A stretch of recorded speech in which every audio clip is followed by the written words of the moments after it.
আসসালামু আলাইকুম এভরিওয়ান, সকলেই কেমন আছেন? আশা করি সকলেই ভালো আছেন। আলহামদুলিল্লাহ, আল্লাহর অশেষ রহমতে আমি অনেক ভালো আছি। তো বর্তমান সময়ে চলছে ধান কাটা, মারা এবং জমি নিয়ে ব্যস্ততা।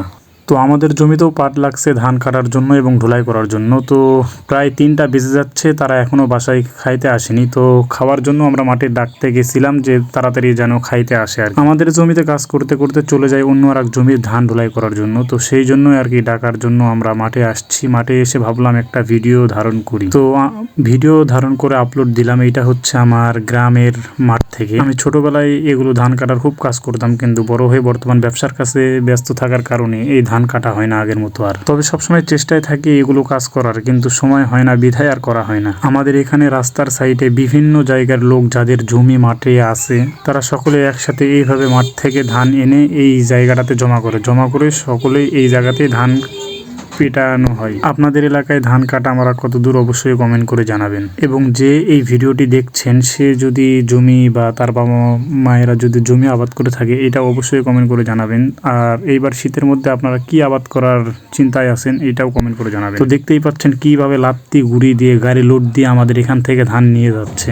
তো সবাই মিলে এইভাবেই ধান মারামারি চলছে আমাদের এই উত্তরবঙ্গে দিনাজপুর জেলা হাকিমপুর থানায়। আপনি আমার ভিডিওটি কোন জেলা থেকে দেখছেন, এটা অবশ্যই কমেন্ট করে জানাবেন। আগে যখন ছোট ছিলাম তখন পকেটে টাকা ছিল না, কিন্তু ঘোরার মতো অনেক সময় ছিল। কিন্তু বর্তমান সময়ে পকেটে টাকা আছে কিন্তু ঘোরার মতো সময় নেই। ব্যবসা নিয়ে ব্যস্ততা, দিন যতই যাচ্ছে ততই ফ্যামিলির চাপ এবং ভবিষ্যৎ নিয়ে তত চিন্তা ভাবনা অত আরো গভীর হয়ে যাচ্ছে। যাই হোক, সব কিছুর জন্যই আলহামদুলিল্লাহ, আল্লাহ যা করে ভালোর জন্যই করে। তো দেখেন, এইরকম ভাবে বসে ভাত খাওয়ার কিন্তু ফিলিংসটাই অন্যরকম।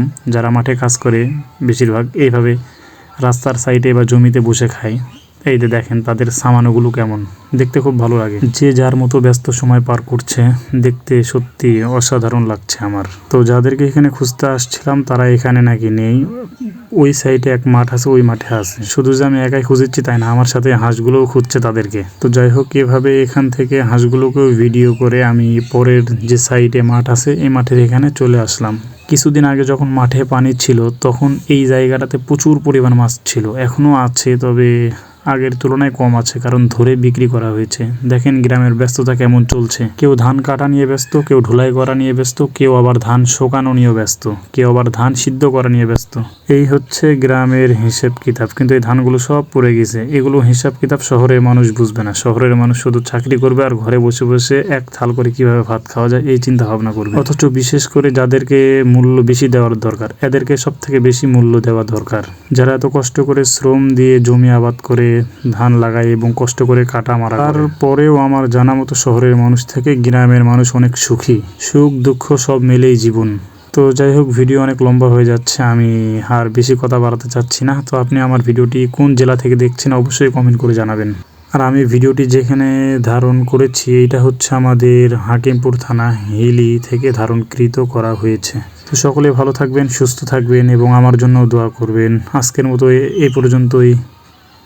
আল্লাহ হাফিজ, আসসালামু আলাইকুম।